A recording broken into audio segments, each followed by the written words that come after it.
Holy city cats. I'd have to say I was 10, first time someone called me a carrot top.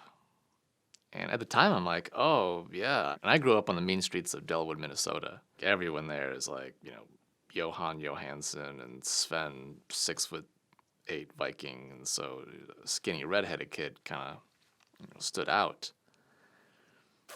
And, it's kind of one of those things when people keep telling you over and over, like, oh, yeah, you're handsome, you're talented, you're handsome, you're talented. And you're like, oh, yeah, I am handsome, I am talented. That's how I felt about carrots. You start to look at carrots a different way, right? It's like when Dwayne Johnson, one day he looked at a rock and it was like, I look at this differently. I used to do some strange things with carrots. Unlike rocks, they fit certain places. Sat down, got all these carrots. Like, who do I look up to? I don't have anybody to look up to, right? It's like everyone else had all these cool guys doing cool stuff. Like, what redhead is in the media where a guy from Delwood, Minnesota is like, yeah, I want to grow up and be like him? High school was a blast. Yeah, I mean, you could tell how many dates I had. There's this festival in Ireland, and all of these gingers go there. It was like every redhead in the world was at this thing. This was like where V8 was made. I danced close to the fire. And tonight, I might get burned. And I'm not talking about STDs. A lot of people come up to me afterwards and say, oh, you know what? I'm like that Uruguayan rugby team. You put me in that situation, and if I have to, I'll eat my friend's butt. And they dug it. I was like their king after that. I was like their Burt Reynolds. It was fantastic. And that gave me confidence that I never thought I had in my life before. I mean, I was just on a skyrocket. I was like sitting at a 4, and now I'm like, 10.8 after that.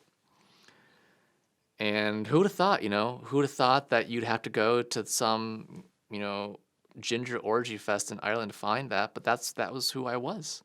So I get on the plane from Ireland, go back to the States, but we had to stop in Iceland first.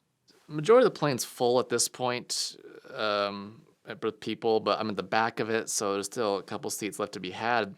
And then I see this gal. And let me tell you, I have never seen a more beautiful woman in my entire life. She was Icelandic. She had that blonde hair, that steel blue eyes that like pierces through your soul, like looks at you, and she's like, I can see everything about you just by looking at you. What if she sits next to me? She's gonna sit next to me. We're gonna hit it off. And then she's gonna be like, ooh, come back to Iceland with me, and we'll go into my hut. We'll make Icelandic babies. We'll create an Icelandic army and finally defeat Greenland, whatever it is they need defeating. So I'm still super high. She's looking in the seat next to me, and I'm freaking out. And then the guy right in front of her, I can see him walking down the aisle. This guy sits right next to me, and he just rips ass. The whole flight, she looks at the guy and says, excuse me, sir, but you're sitting in my seat. I think, because I'm a rational individual who just got back from a ginger orgy party, that he's going to get up, she's going to sit down, and we're going to connect. But she sat in the row and in front of us, and I never got to talk to her. I don't know if you've ever had Icelandic babies taken away from you, but it hurts.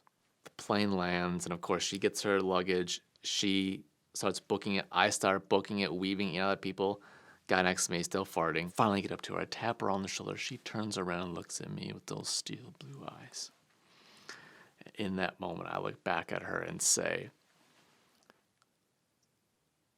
I do strange things with carrots.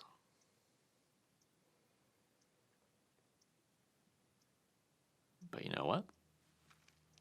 Just when I'm fearing the worst, she looks back at me and smiles and says, I do strange things with peaches.